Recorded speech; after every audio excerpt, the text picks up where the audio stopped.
तरफ जाना हो, चीन से पैसे लेने हो, अमेरिका से लेने हो, हमें इन्वॉल्व कर लेते हैं और बाद में फिर कहते हैं कि नहीं हम सिविलियन है, हमें जो है ना वो सलूट भी मारे और हमें वो भी करें। तो ये आपको नजर आ रहा है तारड़ साहब क्योंकि पाकिस्तान में कभी ये पैटर्न बदलेगा? जय हिंद दोस्तों, मैं महेंद्र शर्मा स्वागत करता हूं हिंदुस्तान स्पेशल न्यूज में। आपका उम्मीद करता हूं आप खुश और स्वस्थ है। दोस्तों आइए दिखाते हैं पाक मीडिया की एक और लेटेस्ट डिबेट जो हम आपके लिए लेके आए हैं। एक से एक मजेदार और नॉलेज वाली डिबेट आपको दिखाते रहते हैं। तो दोस्तों इसी क्रम में हम आज आपको दिखा रहे हैं पाक मीडिया कैसे बौखला गया है, क्योंकि अब इनको समझ ही नहीं आ रहा है, क्योंकि इनके बहुत से पैनलिस्ट, इनके जर्नलिस्ट और इनके सारे जो बुद्धिजीवी है वो भी अब इमरान खान को गालियां निकालने लग गए, जो कल तक इसकी फुल सपोर्ट करते थे और इमरान कहते हुए थकते नहीं थे, क्योंकि ये हमारा स्मार्ट इमरान खान, हमारा ये हमारा वो। क्यों?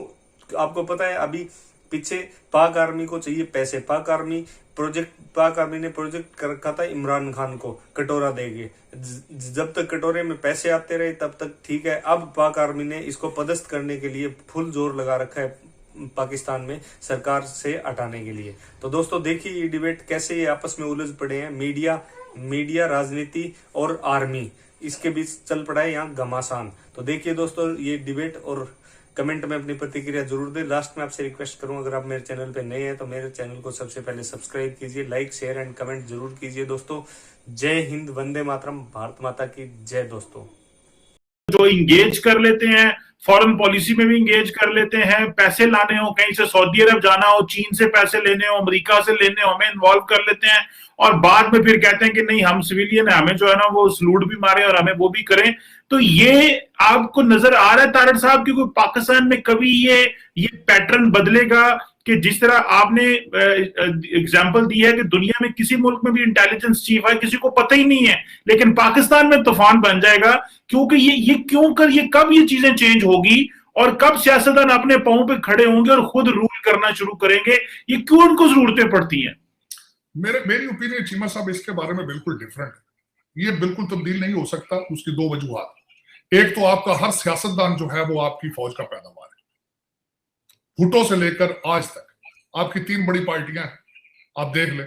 भुट्टो साहब अयूब खान साहब की प्रोडक्ट थे, हमारे नवाज शरीफ साहब जनरल जियाउल्लाह की प्रोडक्ट है, खान साहब भी खुद जो सारी दुनिया चीख के मर गई, सिलेक्टेड, वो भी सारी स्टोरी दुनिया के पास। हर सियासतदान जो है वो फौज लेकर आती है। और देखें, मैं एक अगले दिन मेरे लिए जब मुझे पता चला था, मेरे पांव के नीचे से जमीन गुजर गई थी। पाकिस्तान में इलेक्शन लड़ने के लिए ISI का आपके पास क्लियरेंस सर्टिफिकेट होता, आप MP और MNA का इलेक्शन लड़ सकते हैं। वो इंटेलिजेंस ब्यूरो का लेटर क्यों नहीं होता? वो FIA का लेटर क्यों नहीं होता?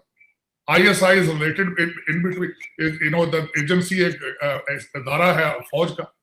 अब मैं दूसरा ये बताना चाहूंगा, इसके फाउंडर कौन थे? आपने मिजाज भी तो देखना ना, कौन किस तरह आज तक हिस्ट्री, जब तक माजी नहीं पढ़ेंगे तो मुस्तकबिल को किस तरह प्रेडिक्ट करेंगे। इसके फाउंडर थे अयूब खान साहब, और उन्होंने जिस तरीके से फौज को प्लाटों में डाला वो सिविलियन लाइफ में ले आए खींच के। और फौज अब इस तरीके से आप देखें, फौजी फाउंडेशन दे लें, सीमेंट भी फौजी, शुगर मिलें भी फौजी, सारा कुछ। अब मेरा अब तो ये खैर फौज हैज बिकम अ सिविलियन, वो कहते हैं सेमी गवर्नमेंट, एक मेरे ख्याल में प्रोडक्ट बन चुकी है। लेकिन अब इसको चेंज करना इट इज ऑलमोस्ट इम्पॉसिबल। अब देखें ना, आजकल भी जो बात हो रही है कि अगला जो आएगा, खान साहब के बाद भी जो बंदा आएगा वो सेटलमेंट करके आएगा, वो अपने एश्योरिटीज देकर आएगा कि क्या करेंगे आगे, किस तरह चलेंगे। ये एक सेपरेशन ऑफ पावर यूरोप का और आपके कंट्रीज का मिजाज समझने, इसको करने के लिए बहुत डिफरेंस की जरूरत है कि किस तरीके से चीजों को अपनी बाउंड्रीज में रहना बड़ा जरूरी है। जो फैज हमीद थे उनकी भी मुलाकात हुई और वजीर आजम इमरान खान ने यह कहा कि हम आपकी खिदमात को काबिल तहसीन नजर से देखते हैं। लेकिन आज फवाद चौधरी साहब प्रेस कॉन्फ्रेंस करते हैं और वो ये कहते हैं कि आईनी तरीकाकार और कानूनी तरीकाकार के तहत तायुनाती होगी और नोटिफिकेशन वजीर आजम ऑफिस जारी करेगा। ये वजीर आजम का इस्तेहकाक है। तो सवाल ये पैदा होता है कि जो पुरानी प्रेस रिलीज थी, क्या वो गैर आईनी और गैर कानूनी थी? सिविल मिलिट्री रिलेशनशिप कैसा है? इसी से बात का आगाज करेंगे। राना साहब पहुंचते हैं, फवाद चौधरी साहब के बयान के बाद इबहाम दूर हुए या इबहाम मजीद पैदा हुआ? बिस्मिल्लाहिर्रहमानिर्रहीम, अस्सलातु वस्सलामु अलैका या सय्यदी या रसूल अल्लाह, अस्सलातु वस्सलामु अलैका या सय्यदी या हबीबल्लाह। या सर, आज तो बतौर पाकिस्तानी, बतौर एक सहाफ़ी मैं समझता हूं कि इन मसलों को प्रेस कॉन्फ्रेंस में डिस्कस करना ही नहीं चाहिए। ये पाकिस्तान के बड़े अहम तरीन अदारे हैं जिनकी वजह से पाकिस्तान का वजूद कायम है, पाकिस्तान की सरहदें महफूज हैं, पाकिस्तान से दहशतगर्दी का खात्मा हुआ है। इन इश्यूज़ को इस तरह प्रेस कॉन्फ्रेंस में नहीं डिस्कस करना चाहिए था।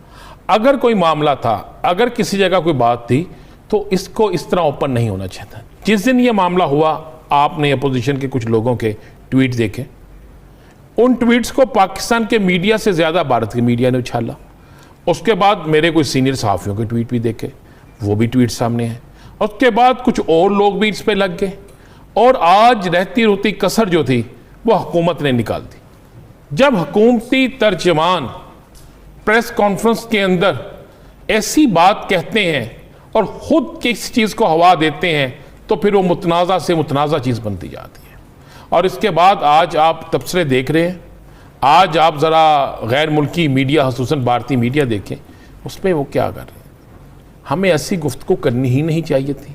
बात यह है कि यासर, बिल्कुल ये जो हुआ गलत हुआ, ऐसा नहीं होना चाहिए। एक तो मैं आपको क्लियर कर दूं, मेरे पास जो इतलात हैं कि वो तनाव जो बहुत ज़्यादा जिसको डिस्कस किया जा रहा था, जिसके हवाले से बहुत से लोगों के बहुत से ट्वीट मौजूद हैं, बहुत से लोगों की बहुत सी उम्मीदें उमंगें मौजूद हैं, वो तनाव गुज़श्ता रात की मुलाकात से ख़त्म हो गया। लेकिन राना साहब, आप ये देखें कि हुकूमती वज़रा या मुआविन ख़ुसूसी आमिर डोगर साहब जो हैं, वो अब ये बयान दे रहे हैं कि वज़ीर आज़म ये चाहते थे कि मौजूदा जो जुग्राफियाई सूरत हाल है उसको देखते हुए फैज़ हमीद साहब को ही कुछ अरसा DG ISI रखा जाए। अब आप जब इस तरह के बयानात देंगे तो फिर इस तरह की चीज़ों को मंतकी अंजाम तक कैसे पहुँचाया जाए? यासर, मैं यही कह रहा हूँ कि अपोजिशन तो थी।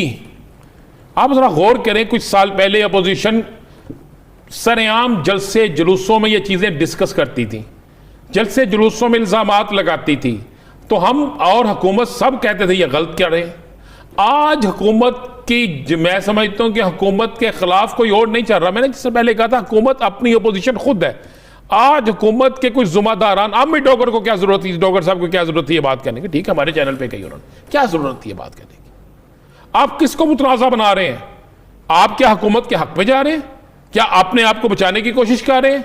ऐसा नहीं होता। पाकिस्तानी कौम सियासी जमातों से ज़्यादा अपने अदारों के साथ खड़ी होती है यासर, और पाकिस्तानी कौम हमेशा अपने अदारों के साथ खड़ी होगी।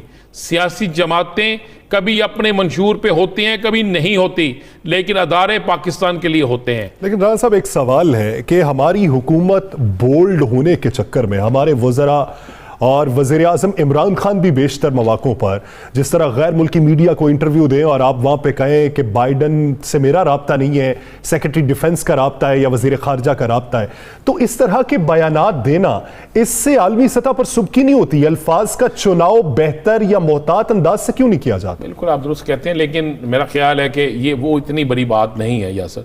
मैं तो आपको ख़बर की तरफ चलते हैं ना, ज़रा ख़बर की तरफ चलते हैं। ये तो एक जो बहस आप कर रहे हैं, ये बात तो हकीकत है कि वज़ीर आज़म को अल्फाज का चुनाव बड़ा सोच के करना चाहिए। तो उसी तरह यही कुलिया वज़ीर इत्तलात को भी करना चाहिए, यही कुलिया इनके जो दीगर लोग हैं उनको भी करना चाहिए।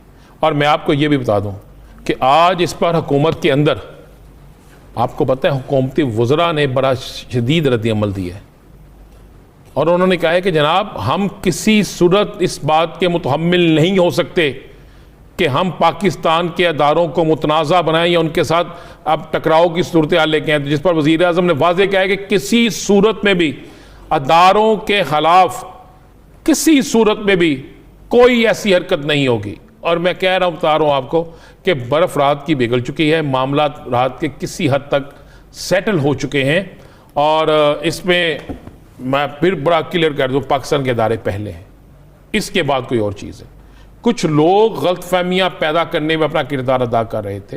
कुछ, आपको ये मजे वाली बात यह है कि बहुत से लोगों की उम्मीदों पर पानी भी फिर गया यासर, ये दुरुस्त है।